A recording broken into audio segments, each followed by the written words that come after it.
Hola, soy Edurne Pasaban, soy deportista, soy alpinista, soy madre y soy mujer.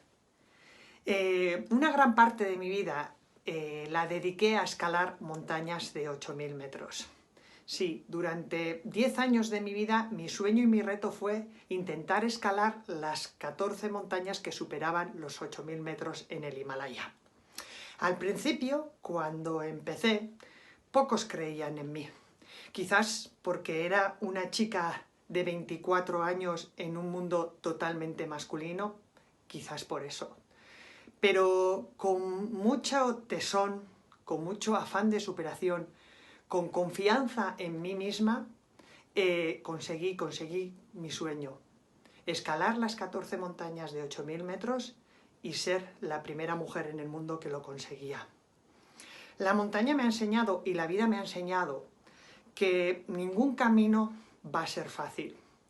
Pienso que todos nosotros, de alguna manera u otra, tenemos un 8.000 en nuestras vidas.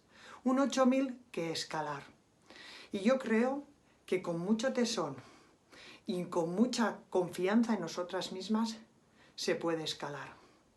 Eso no quiere decir que el camino no nos ponga obstáculos. En aquel camino, en aquellos 10 años, yo también supe lo que era caer y volver a levantarme. En el año 2006 sufrí una depresión muy grande que me hizo caer en el agujero más oscuro y más hondo que nunca hubiera imaginado. Sí, soy una persona que ha sufrido y sufre y tiene una enfermedad mental.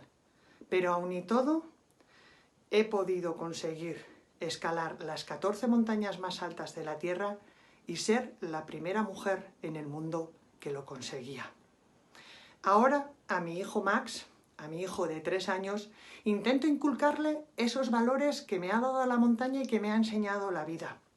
Que cualquier camino que elija en su vida para hacer, ninguno va a ser fácil. Pero siempre le digo, con mucha humildad y con mucha pasión, podrá conseguir lo que él se proponga, lo que nosotras nos propongamos. Un beso desde aquí a todas vosotras.